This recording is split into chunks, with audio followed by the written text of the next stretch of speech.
Hi everyone. Welcome to Hot Seat with Cognizant Clay. I am your host, Clayton Terrio. Today on the show we have Melanie Hawtin.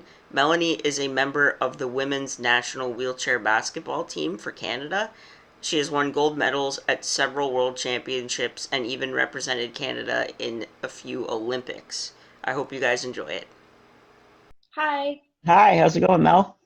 Good. How are you? Not bad, not bad. It's a little different right now, but I'm doing pretty good. Yeah, no kidding. Yeah, well, first of all, thank you so much for doing this. I appreciate it. Yeah, no problem.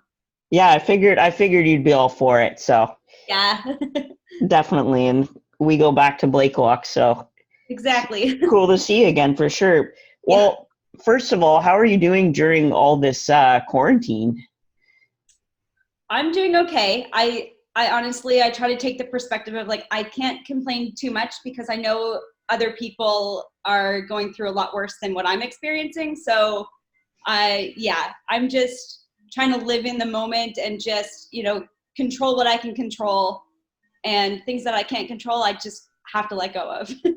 Yeah, and that's just it. I think it's hard to predict something like this. So it like I said, it is different, but it is what it is, and there's not much we can do about it. So Right. for Yeah. sure. And so I usually just start. So for my guests, you were diagnosed with spina bifida, Yeah. which, as your mom told me, it was actually found out before you were even born, which is It was. very, very different experience from most disabled people. Yes. Um, can you just talk me through the challenges that you are presented with due to your disability? Okay, so this is I'm not sure if I'm going to give you a typical answer, but I'm just going to speak the truth, like my truth, and the way that I've experienced life is that because I was born with a disability, um, this is all I've known. This is who I am. This is my life. This is how I've always lived it.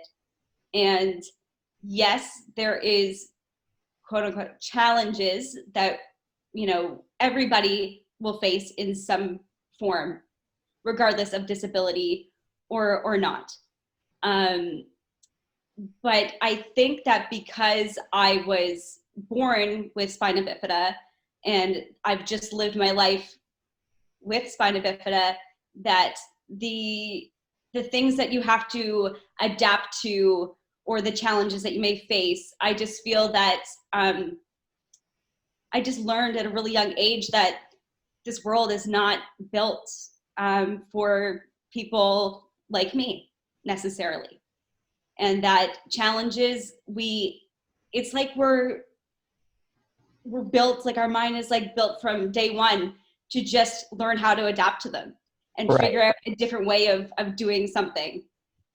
And so yes, they're challenges, but like I don't necessarily view them as challenges because I think I'm 31 years old. So like I'm just maybe so used to having to change the way I do things, approach things in the world, that I'm just like, oh, okay, I guess I just have to do it this way. So yeah. Yeah, no, that's not really the typical answer. There's been a few No. people that, a lot of the people I've interviewed are paralyzed, so they started as able-bodied and it was really hard for them. But on the other hand, when you're born with it, it's like, oh well, like I'm just gonna manage it to the best of my ability. And I even remember like at Blakelock, we were both had the same perspective where it was like, yeah, I'm disabled, but it's not gonna stop me from doing what I want to do. Right. And Yeah. that's just it. And so how did you overcome living with a disability at a young age? um I don't know. I think for me, it's just like maybe sport. And I do believe that sport plays a major role in the way that I view disability. Because I started track when I was 5 years old. So I was put into sport very, very young. So like I was around people with other forms of disabilities, at a very young age. And I was also um, around people like at school that didn't have disabilities. So I think that kind of shapes the way that I view things. Right. And who would you say helped you stay the like positive and motivated towards your goals? That's so many people. I can't just say one. Obviously, the typical answer is going to be my family, because I've had a great family life all these years. So, and I know that's not everybody's experience, but for me, my family has been very supportive. It's teachers, definitely coaches have played a major role in who I am today. But yeah, family, coaches, community is a major influence and support for me. So yeah, I have to say all of those things. I can't just say one. Exactly. And I think, well, our family knows each other quite well. And then Danny and your mom and your dad and like just everybody is just so genuine. And it really does help when you have genuine people around you, because you don't have to fake anything. You can just be yourself and they accept you for who you are, what you do. And that's, I think, the best way to be, for sure. So Yeah. as you said, as a child, you were a wheelchair racer and you're pretty decorated, very successful. But then due to back surgery, you had to kind of take time off, which then kind of brought you on to wheelchair basketball. What I want to start with first is, what are the similarities between the two sports? Oh my goodness, that's a great question. It was a major change for me, because as a track athlete, you're an individual athlete. You do things on your own and you do things for yourself, which that's not my personality. I'm very much a people person. I love people and I want to help people. So finding the similarities, I would have to say it's just about discipline. I think all sport teaches you respect, discipline. But as for like the actual sports, they're very much different. I had to adapt to communicating with teammates, understanding teammates. But as much as it was a challenge, I loved it because I love people. So I was like, okay, this is more of my environment, even though I'm a very shy person until you get to know me. But I still love people. So yeah, so there is some similarities in, I think, all sports, which teaches you discipline and, respect and all these amazing, important skills that you can take on to other parts of your life. Yeah, for sure. I agree. And what skills and like experience did you bring over to basketball that helped you kind of make that transition? I think for me, it was just the willingness to learn new things. It made it so much easier for me to grasp the new concepts that I was learning, and like from the coaching staff. Yeah. Yeah, so I trained at the National Training Center / the National Academy. And yeah, from day one, I was just like, okay, I'm here to absorb exactly what the coach is wanting me to do, wanting us as a team to do. And I want to learn. So I think that's something that really helped me progress as an athlete, but then I can also bring that to the team. Right, exactly. And so you have also represented Canada on several occasions with the World Championships, the Parapan Games, and the Paralympics. You won gold at the 2014 World Championships, as well as the 19 Parapan as well, right? Mm-hmm. Yeah, and then fifth at 2016 Rio, but I'm sure the experience was still quite amazing. Just talk me through what it means to represent Canada to you personally. It's always a hard question for, a lot of us to answer, because I don't know if you can put that experience into words. Right. Yeah, it's a lot, like I'm an emotional person, so it's a lot of emotions that I feel when it's not just about being on they call it like the big stage, so being at a Paralympic Games or a World Championships or a Parapan Am Games. For me, it's about the process and all of the things that go into that. And so I talked about having the community behind my back that like since day one, since I was a little kid growing up playing sports, the community has been there. And for me, it's those are the things that I think about when I'm representing Canada. It's all of those people that have put in that hard work to make sure that I am representing Canada and I achieve my goals. So it's really hard for me to put it into words on that, but yeah, it's an amazing feeling. And yeah, it's just kind of a way that I can say thank you to everyone that has put, effort and time into helping me with my goals. Yeah, including the country, right? Like the whole support of an entire country is just, I couldn't Amazing. imagine. It's pretty cool. And So cool. this might be a little hard. You can share maybe a few. What are a few of your favorite memories from those World Championships and Parapan Games and also the Paralympics? It's actually funny that you asked that question, because yesterday we have Zoom meetings right now with our teammates and coaching staff to kind of bond and keep together, and as much as we can stay together as a team. And that's actually one of the questions that was asked to us to answer. So we were in a group of 3 athletes, and we each had to share that. And it's interesting to hear some of the answers. For me, I said it's not about one moment. It's not about one memory that sticks out to me. It's been the whole process since I started basketball in 2014 with the senior women's team. It's from that point to now, how we've all evolved so much and changed so much, because each experience, good or bad, changes who we are as individuals and as a team. And just to kind of like look back on those kind of memories and experiences, that's what I cherish the most. It's the whole process. For me, it's not one moment.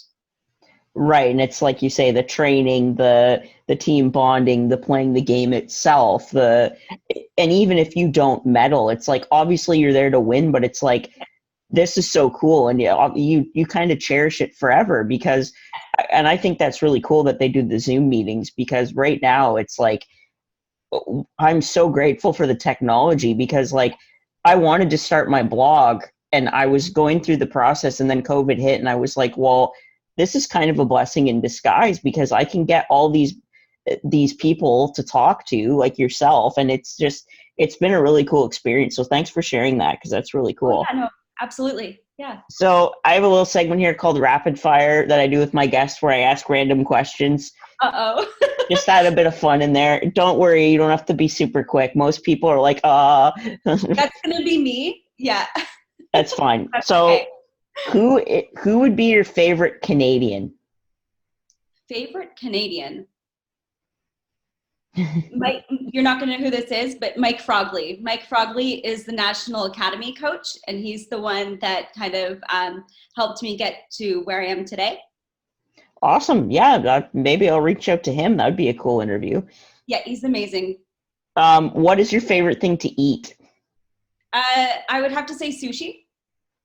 Sushi's a good one. I love sushi. It's expensive, but it's so worth it. Yes. What is your go-to number while you're playing? What number do you pick usually? So I am number 15, but I don't have a number. This is a random thing to say, but I'm not drawn to a certain number. I'm just happy that I have a jersey and have a number. The only number that I shy away from is number 13. It's just an unlucky number to me, and I know not everybody views it that way, but yes. Danny probably judges you for that, being a Leaf fan. Sundin's, he's like, oh, come on. Great athlete, but yeah, not my favorite number. Oh, if I get had it. to wear it, I would. And every athlete is superstitious to a certain point, so I believe that as well. I do understand. And this is a very much a curiosity one. If you could be any athlete, living or dead, for a day, who would you choose?